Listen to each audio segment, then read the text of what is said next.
So step number one, decide to develop the habit right now, the habit of focusing on what's right in your world instead of what's wrong. The habit of focusing on what you do have instead of what you don't have in a situation. And as basic as that is, and as well as you know it, you've got to make it a habit. Because those habits form the chain of your ultimate character, of who you become and how you end up living your life. We've got to condition ourselves, because if we don't, we'll go back to the automatic state that most people live in today's society. The way to develop the habit is to go on a mental diet. I did this several years ago. As positive as I was going through unbelievable pain at the time. I'd had some major disappointments, some frustrations. I felt like I'd given it all. But what turned me around is one day I picked up this book called The 7-Day Mental Diet. It was a little tiny little booklet. And all the booklet really did was, for about 12 of the 14 pages, it challenged me to really see if I could really truly, for 7 days, live my life without one negative thought. And it kept saying throughout the book, now don't just say, yeah, I can do it, and don't just say, I'm going to do it. Think for a while before you commit to this. Don't actually commit unless you're really going to do it for 7 straight days, no matter what. It doesn't mean you don't have a negative thought. It just means that if you have a negative thought, you don't speak it. You set it aside. You forget about it. Or you replace it. If you say something negative, you go erase. What I really mean is this. Or you say, that's not what I mean. Here's what I mean is this. And you immediately focus on something good. It's not that nothing negative ever comes out. It's that you immediately do not allow yourself to hold a negative feeling, a negative thought for 7 straight days, day and night, even when it gets tough, even when somebody disappoints you, even when you get frustrated, even when you give your all and it still turns up lousy. Listen, if all I did was rant and rave on this tape and you didn't listen to anything else I said, but you took on this 7-day challenge, you can't believe what it'll do to your life. Now, I got to tell you, when I first read the book, I thought, wait a second, being positive isn't going to change my life. I got to deal with the real problems around me, those real challenges that are out there. I don't want to just be positive. Somebody says, how's it going? I go, I'm doing great. And they go, why? You go, I don't know, but I just feel good. I don't want to be that way. I want to be real. I want to be on top of things. But you know what? I thought, wait a second. I can be positive about solutions. I can still notice that there's some challenges out there without being negative about it. I can look at the challenges and say, okay, here's what's good about this. Here's how we can use this. Here's how we can turn this thing around. And continue to focus on that. So I took on the challenge for 7 days, changed my life. Now, by the way, one of the keys is you have to have 7 straight days of being absolutely positive. Not one negative thought, not one negative expression that you hold on to. Got to let go of it immediately. If you do not do this, if you're 3 days into it and you do well, and then you have a bunch of negativity, you got to start over. And you know what? After you go about 4, 5, 6 days in a row doing really well, something major negative is going to happen. How's that for some positive programming? But what it is a test to see how committed you really are. I'll tell you something. After 7 days, you feel like a different person. People around you respond to you like you're different as well. All you want to do is establish the habit of noticing what you do have instead of what you don't have. Noticing what's great about a situation versus what's not great. Focusing on solution instead of problems. That's what changes your life. Your mind is a weapon, and you got to begin to use it and pick that weapon up and control it. Most people are out of control with their mind. They don't point it at something. They let the world point it, and they misfire all the time. So today, I want you to pick up that weapon that is your mind and begin to point it at the things you want, knowing that it's a magnet that draws to you the things in your life that you would most like to have or that you would most not like to have. And that's where most people make the mistakes in their life. So today I want you to begin with first taking an inventory of the thoughts you have that don't serve you. And I want you to write them down. And I want you to eliminate them. Step 1, write down the thoughts that don't serve you and eliminate them. How do I eliminate them? By replacement. You eliminate them with replacement by thinking a new thought. It's as simple as saying, what thought would I need to have that would serve me to get this goal or dream or vision that I have? And get that thought, write it down, repeat it over and over and over and over again. Because there's a part of our brain called the reticular activating system. And it's the filter that we see the entire world through. I talk about it a great deal in my book, Max Out Your Life. You can click the link here. There's a little bit of the description in the bio as well, or go to maxoutbook.com. You can get the book or go to Amazon. But I talk about this in the book. The reticular activating system is the filter through which you see the entire world. It's powerful. And so that's why it filters out all the things in your life that aren't important to you, so that you can be sane. You don't feel the blood rushing through your left ear. You're not conscious of your breathing. A million stimulus would hit you. If you couldn't filter things out, you'd go crazy. This allows you to only filter into your consciousness what is most important to you. And what's most important to you is what you think about all the time. And it creates a filter. For example, that's why if something's important to you, the reticular activator reveals it to you through vision, sound, touch, you name it. And so, for example, you ever buy a new car, you got a new, blue Honda car. All of a sudden, don't you see that car everywhere? It's on the third It could be 3 lanes over, other side of the freeway. You see blue Hondas all of a sudden everywhere. They were already all over the road. Why do you see them all of a sudden? You ever notice that before? Because that's become important to you because it's part of your reticular activating system now. So what if you could program your mind that the blue Hondas of your life are your goals, your dreams, and your visions? And the way we do that is repeated thinking, looking at our goals, visualizing them, seeing them over and over again. So let me give you a couple tips to do that. Number 1, your smartphone you check about 400 times a day. 400. The most important thing you could do is on your screensaver, program the thoughts that would serve you, the goals that would serve you. That gives you 400 triggers a day. Every time you pick up this phone, you're looking at your blue Hondas. You're looking at what's most important to you. And what happens is when you put that down, the RAS begins unconsciously to help filter into your existence the people, the places, the conversations, the things that will help you materialize that space you've created with the thought. It fills it with the furniture of your life, the furniture of the people, places, and things. So the second thing is to program your phone with your goals and dreams. That's 400 triggers a day to begin to alter those 9% of your thoughts. So positive thinking is very important. Of course, you want to clean out toxic beliefs, because in many ways your daily behavior shows your deepest beliefs, but you want to work on mindset along with your heart set and then along with your health set. Sort of a new word I've been playing with, which is of course, you want to take care of your health. Why? Because it'll give you more energy, it'll affect your brain in positive ways, it'll reduce stress, it'll make you more resilient, it'll give you more grit, but also it'll give you longevity. And just imagine if you had another 20 or 30 years of your life, what you could do in terms of your income, your impact, your influence. And then mindset and heart set and health set and then soul set. And soul set really is another word I've been playing with and teaching, but that's the fourth element really of a world-class interior life, because if you haven't worked on your soul set, your soul, your spiritual life, then you won't know some kind of a mighty mission or cause that's bigger than your ego.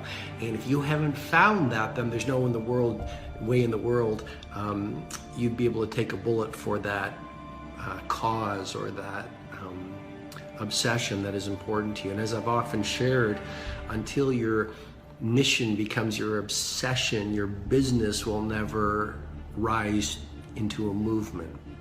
So I wanted to offer you those ideas, and I wanted to also remind you of a few things that deep within me I believe are very true. Number 1, please remember, genius is less about your genetics and natural gifts, and it's more about your daily routines and your daily rituals, and filling your life with the right people, and filling your mind with the right information, and your heart with the right emotions. And we all can do this. I mean, it's one of the great sadnesses of the world that we pedestal these people who are living, great business lives, or great humanitarians, or great inventors. Like I was very blessed to spend some time with Steve Wozniak, the co-founder of Apple Inc. Last week. And what I learned from him was quite remarkable. And I learned in particular about his commitment to only release world-class products, but also to be a very humble human being, and to be a good person. And he said something when I interviewed him that I want to share with you. He said, when someone is bad to me, I'm good to them. That was a core philosophy. But again, if someone's bad to you, don't just shift to the positive thinking. Acknowledge if you're angry or sad or hurt or whatever. Acknowledge that so it doesn't stay toxic and repressed and suppressed in you, because that'll affect your performance and your thinking. Feel it and let it go. And then you shift to installing the right mindset. I hope that's making sense. But I know you can play a genius in your own unique way. I know that no matter what you're going through, whether it's good or not so good, it is for your good. I know that even if you're in a hard time of your life, you probably have 1,000 things you could be grateful for. But the human brain has this negativity bias, and it allowed us to survive thousands of years ago when there was a lot of threats in our environment. Now in this modern age, we live like kings and queens relative to how people lived hundreds of years ago. And yet our brain still focuses on what we don't have, and the negative qualities in other people, and what we wish we had. And you know this, but optically things on the outside look better in other people's lives, and we don't know what people are struggling with.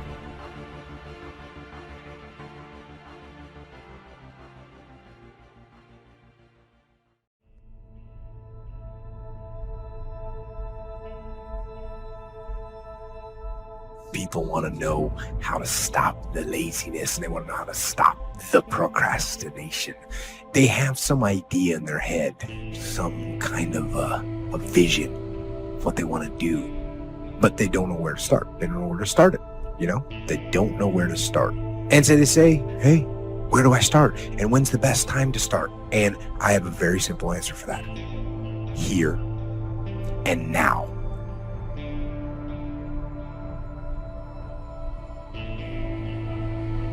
God may be giving you more to work with than what you are working with at this time. You may have far more things that you can potentially do than what you're doing right now. That's why I don't like to hang with low-thinking people, because they'll make you underutilize what God has given you. You need somebody to challenge you that you could be doing more than what you're doing right now. You could have more than you have right now, and somebody's got to be bold enough to look you in the face and empower you to go into the enemy's camp and take back what he stole from you.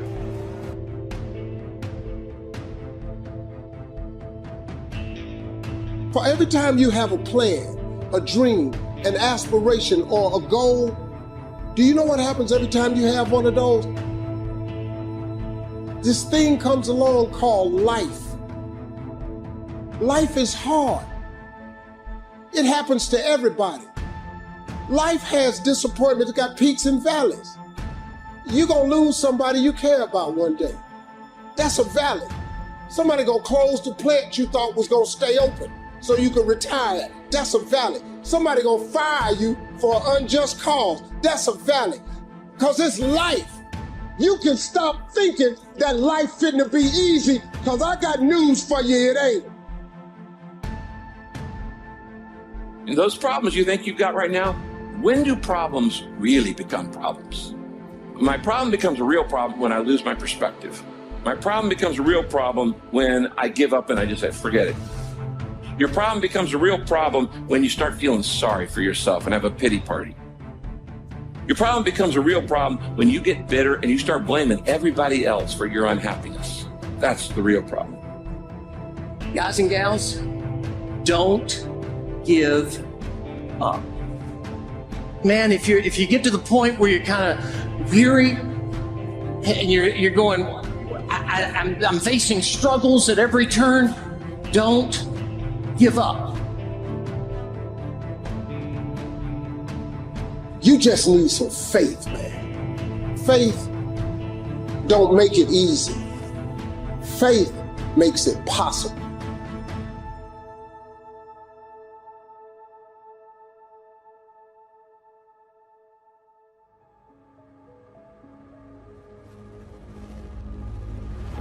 But it's hard to let go of what you've been holding on to for so long, even if it's not working anymore. It's really hard to let go. It's like, beg you, see it differently. I beg you to let go. It's not normal. It's just old. It's time to drop it and move forward. You may be a product of your past, but you don't have to be a prisoner of your past. Everything that's inflexible and everything that's not ready, everything that's backwards and everything that's negative and everything that's carnal and everything that's holding me back, I refuse to take it over into another year and waste another new year with an old mind. The devil is a lie. Just because you're used to it doesn't make it normal. Some of you are taking too much time trying to convince people to love you that do not matter, tolerating and trying to get people engaged that don't matter, that don't care, that are never ever going to help you get into your destiny. I came to preach to somebody who everybody else might have given up on you, and life might not be where you want it to be, and you might not have been what you could have been, but it's not too late to become who you are. We find ourselves announcing our standards to our relatives, our friends, our associates. We shout our beliefs and condemn those who believe any differently, but then we don't walk the talk. We end up acting in a way far different from the beliefs we've shouted. This is inconsistent. This leads to a loss of credibility among those who watch us. And more importantly, this leads to a loss of credibility within ourselves. The only thing worse than one who is inconsistent in applying their self-imposed disciplines is one who has never considered the need or the value of discipline at all. So what kind of courage do you have? Is yours sort of floating between depending on the situation? Or do you know the difference between right and wrong for your life? And you've made up your mind. Our mind is the control tower of our life. All of our decisions are there. And the truth is, whatever we are today is the result of what we've been thinking about all those years. As a man thinketh in his heart, so is he. So if you don't like what's going on around you, maybe you should ask yourself the question, what am I thinking about? What do I think about myself? What do I think about other people? What we think about is really what controls us. This is the control tower, that everything else is a result of how we think. And we can't control everybody else in control of all of our circumstances, but we are going to respond to circumstances in one way or the other. And so what you have to ask is this: what is it that determines what I think? This mind of yours controls everything else in your life. Are you satisfied with your life as it is? Are you? Is your life giving you what you want?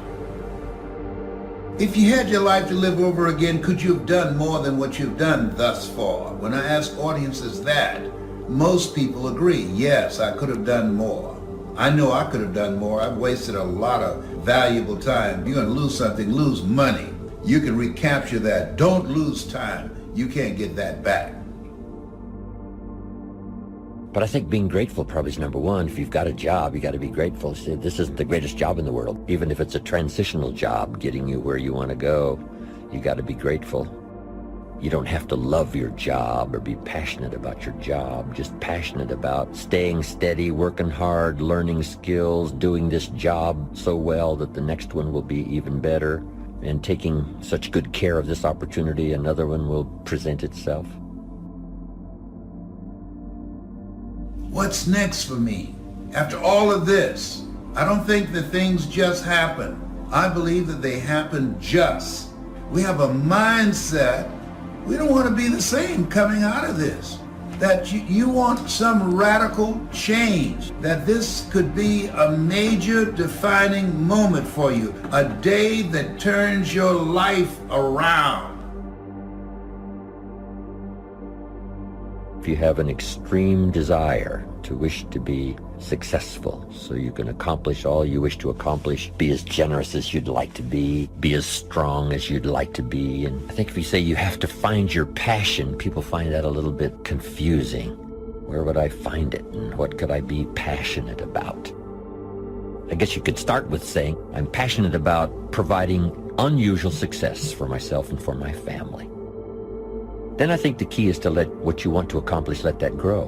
Where at first this is as far as you can see, but if you'll do that, you could say, wow, maybe I could multiply by 2, by 3, and expand my vision, accomplish a lot more.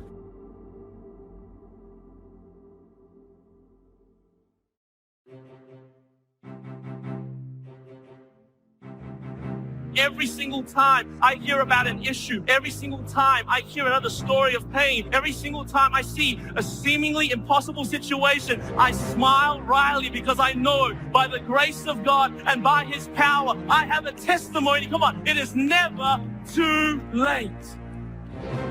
Kiss that wrong self-image goodbye. Victory starts in your thinking. Abundance, it starts in our mind. You can't think the same way and expect different results. Start embracing who God says you are.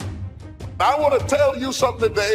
The moment you make up your mind to get up, you can get up. And no devil in hell, no government, no power, no boss, or anything else can hold you. Once you are free in your mind, you are free.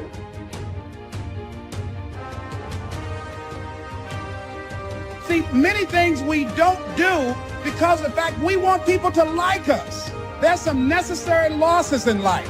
When you decide acting in your best interest, you're going to lose some friends. Everybody's not going to approve of you. There's some people that won't like you. Who do you think you are? You're arrogant. What do you think you can do? You're selfish. Thanks, I got that.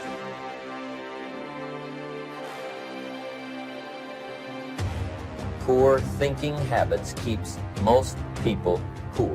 Not poor working habits. Most people work hard, but they don't think hard. The mind is like a factory, a mental factory. And whatever you think about all day long pours ingredients into this mental factory. And that's what builds the economic, social, financial fabric of your life. As you think, so you become. Program your mind, because all that you will do or not do, have or not have, accomplish or not accomplish, will be a direct derivative of what's going on inside of your mind. So if you don't get clear thinking on an issue, you won't be able to develop in that area. Look at somebody say it's time for a change. Well, what stops us? What stops us from making the changes that we need in our behavior, in our situation? It's the mind.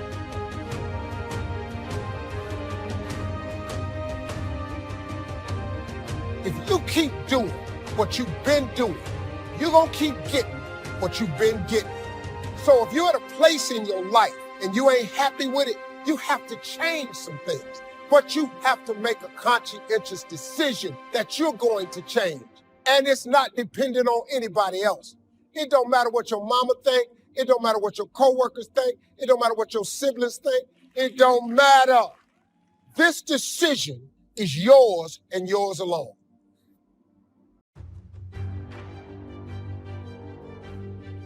You always have a moment in your life where the direction you're going, you will have to make a decision to keep going or you turn back. The sad thing is, the average person turns back. But think about this. If you're going somewhere and you turn back, you can never get there. If you wake up every day and go get in your car and say, I'm going to the store, and halfway to the store, you turn around, and then the next day, you go to the store and you turn around, you do realize that you'll never get to the store. So whatever you needed from the store now is even a greater need because you turned back. And every time you turn back, it does not change the need. So what kept me going was, I made turning back, giving up never an option. And I had really dark moments, man, where I thought I just didn't think I was going to make it. I mean, where I am today, I didn't see it clearly at all. I had a lot of turn back moments. But you know what it was for me, man? Being successful is so hard, but I realized that not being successful was hard too. The difference between not being successful hard and trying to get successful and hard, if you're trying to get successful and it's hard, at least there's some payout. There's a payoff. If you hang in there, there's payoff. When you're not successful, it's hard. It's hard not having money. It's hard never knowing how to come up with your mortgage and your bond and your rent and your let. It's hard not knowing that. How you gonna feed your children? How you gonna pay your bills? It's hard, ain't it? So if it's hard that way, and it's hard being successful, I might as well deal with how hard it is to be successful, because at least one day that could be a payout. If you just stay in the hard part of life of not being successful, ain't no payoff. There's no result for being poor. When Vision talked about these things in this mindset, it's generational. When you live it, you leave it. When you live it, you leave it. What you're saying is wonderful, but what you're doing is penetrating. It's shaping the lives of those who are watching. And I realized that the bigger I dreamed, the more contagious I became. It's not just about you dreaming big for you, it's how contagious can you be? Because when you're contagious, you are a force to be reckoned with, a force to be lived with. You are a legacy living. And so I love everything you said, because that's living legacy. That's saying, hold on, I'm going to design what's on my tomb. Here lies a woman who. Here lies a man who. And oh, by the way, there's not enough tombstone to write it. So our agreement, our guideline is when you hear something that resonates with your soul, y'all already know you want to say it already, but we got to tell the newbies about it. When something resonates with your soul, I want you to say yes, but I want the second yes to be higher than the first yes. I want the second yes to make the chandelier shake. Only at Mind Valley do you nail it the first time. I'm just telling you. I'm just saying. Now that first yes is the yes to everything you know you can do. But the second yes, and I promise you, I don't care how many times I have you do this, don't let it ever get old. Let the second yes be to the thing that's being born through you. And it's going to cost you something. It's going to cost you more time than you thought you'd have. It's going to cost you way more money than you thought you would invest. It's going to cost you some friends who couldn't make the entire journey with you. It's going to cost you that sense of, oh my God, I got to leave. I got to die to the old me to allow the new me to be born to my future. It's going to cost you something. So the second yes has to be higher. Every time I say something that resonates with your soul, I want you to say, because they still too. Cool. I still want you to say, when you leave this place, and you're giving your vision birth, you're giving your vision air and oxygen and life, and no one else gets your vision, I still want you to say, and now you can't say yes once, you say yes twice, and I want you to reply and say, if you want to get something different, you have to do something different, even if it's just one extra yes with a lot of extra juice. Yes, yes. I'm not doing that all day. I'm going to trust that when you hear your truth, tell yourselves, I heard my truth. Because this is about discovering more of you, who you've always been and who you're becoming. This journey is not about the person sitting beside you or behind you or impressing anyone. This journey is about working to blow your own mind. Winners win and losers lose. I can't explain it any better than that. I don't know how it happens, but winners win. And if you create a culture of losing, if you keep being a victim, if you keep letting losing happen to you, if you keep letting people do you and treat you any kind of way, it's going to become a culture. All right, now I'm going to tell you the story. I got to get out of here. And the story is about, you guys have probably heard about this before. It was a young man who, he wanted to make a lot of money. And so he went to this guru, right? He told the guru, I want to be on the same level you on. And so the guru said, if you want to be on the same level I'm on, I'll meet you tomorrow at the beach at 4 a.m. He liked the beach. I said, I want to make money. I don't want to swim. Guru said, if you want to make money, I'll meet you tomorrow, 4 a.m. So the young man got there at 4 a.m. He all ready to rock and roll, got on the suit. He should have wore shorts. The old man grabs his hand and said, how bad do you want to be successful? He said, real bad. He said, walk on out in the water. So he walks out into the water. Watch this. When he walks out into the water, it goes waist deep. So he like, this guy crazy.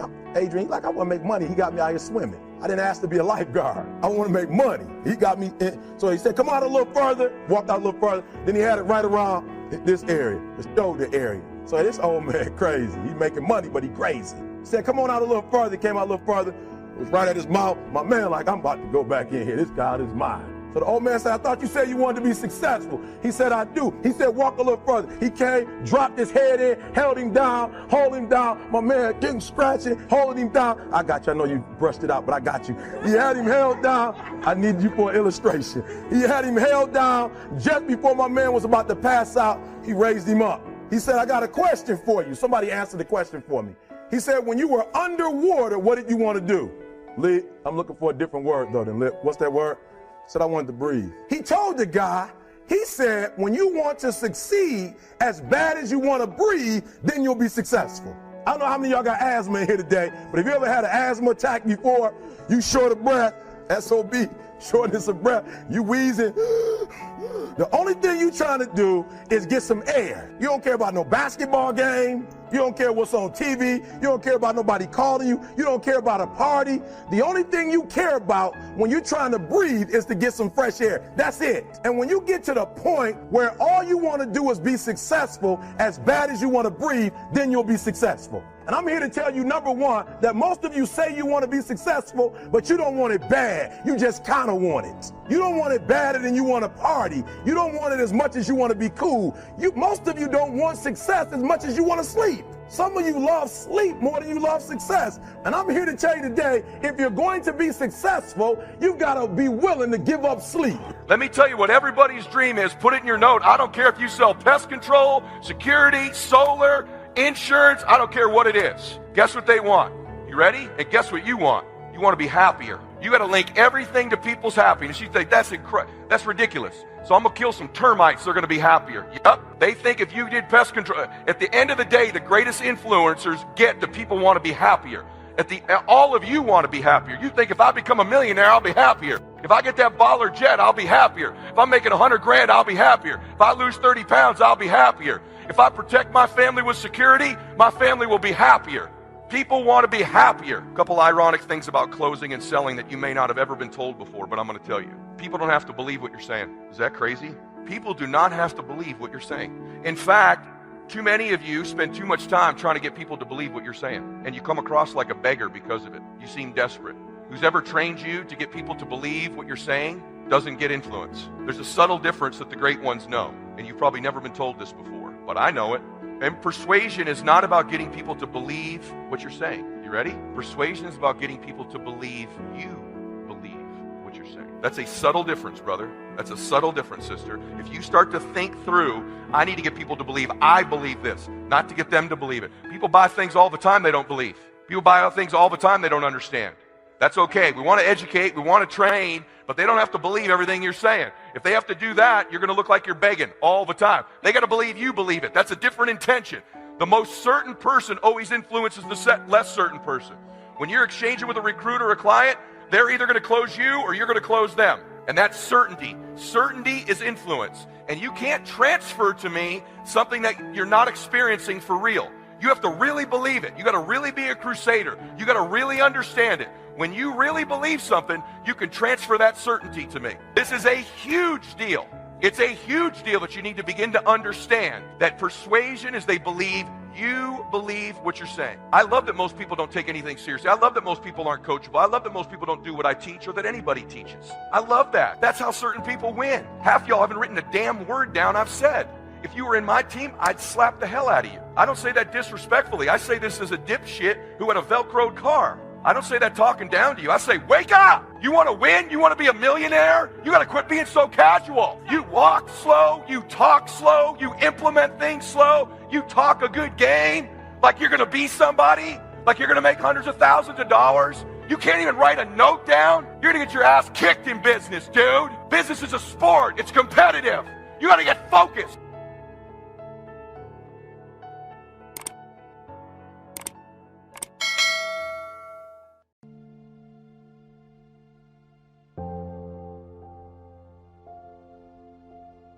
There is a blessing in everything.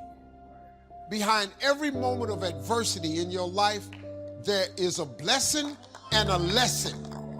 Every moment of adversity has those two things. Pain always leaves a gift. Sometimes the breakup is the blessing. See, sometimes you got to get rid of a man in order for God to give you the man that you really need. You just have to hang in there. He might have something better for you. Don't worry about the people that God has removed from your life. He saw things you didn't see. He heard conversations you couldn't hear. And he made moves you wouldn't make. And that's it. What do you do when what God gave you to ride in starts coming apart? Do you give up hope? Do you walk away? I don't want you to define success or to ask God to preserve the temporary. See, God promised to get you there, but he didn't say how. And if you're not careful, you will put all your energy and you'll put all of your work into preserving something that God only gave you for a season.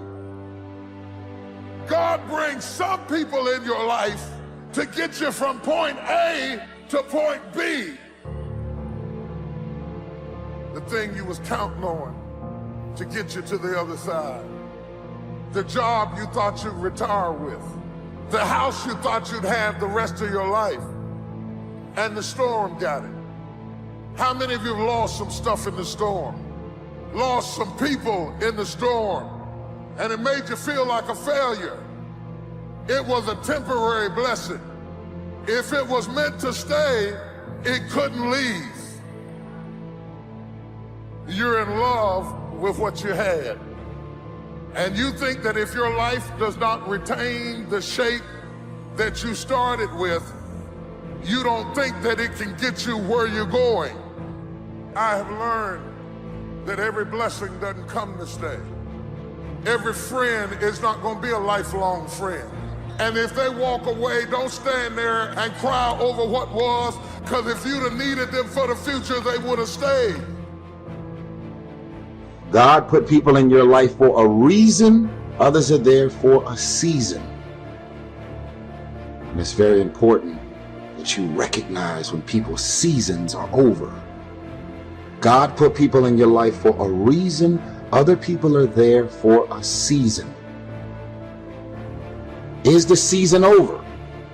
Or have you decided, because you're desperate, because you just need validation, you need all of these people and things around you, you've decided to drag these random people into the new season of your life? You have a boat, and your boat is at its capacity. And in order for your boat to not sink and go underwater, and that could be your career, that could be your life, that could be your personal life, your relationships, is that relationship over? Do you feel mentally, spiritually, and emotionally stimulated in that relationship? Are you just holding on to it because you got this concept of loyalty that you have overused and overabused? Well, I've learned that loyalty has an expiration date. Loyalty isn't some open-ended thing that just goes on forever. Because technically, some people just don't really make sense for your life and the new season, the mind and the space that you're in. Think about this. This is a reminder that loyalty has an expiration date. You ever been in a relationship with some folks 3 years ago, and then you run into them and then you like, man, what was I thinking, dating her or dating him? And you almost want to beat yourself up for even the fact that you were in love or had all of these ridiculous feelings for this person. That shows you right there that loyalty has an expiration date. You could never see yourself not being with that person. But at a certain point, all of the signs and wonders revealed itself that that relationship is over. So if you had drugged that person, those people, those friends, into the new season of your life wouldn't be going as well as it's going right now. We all have things happen to us in life that we don't understand. Doors that have closed, or people that have turned on us. It's easy to live frustrated and fight against everything we don't like. We think that it's holding us back. Everything serves His plan. Not just the good things. The person that walked away is serving His plan. If that wouldn't have happened, you couldn't reach your destiny. What you couldn't see was God had something better. You may not like it, it doesn't seem fair, but it's serving His plan. When you understand that everything serves His plan, then you won't live frustrated. You won't get upset because you didn't get your way. The person that walked away wasn't a coincidence, it was God moving them away. We need to see difficulties in a new light. How do you know that closed door, that disappointment, is not setting you up for something that you've never seen? The scripture says our steps are being ordered by the Lord. If you weren't supposed to be there, you wouldn't be there. Don't be upset over that person that's trying to make you look bad. You need them to reach your destiny. It wasn't a coincidence. It's positioning you for something bigger. Sometimes it's going to feel like you're going backwards. You have to trust Him when you don't understand. All things work together for good to those that love the Lord. Now the test, while it's not good, will you stay in faith? When it's unfair, will you believe that God is still on the throne? That what He started in your life, He's going to finish? God will use people being against you to move you into your purpose. You need people that try to throw you into the pit so you can take your throne. People can't override what God has ordained for you. I wonder if you're upset over something that's serving His plan.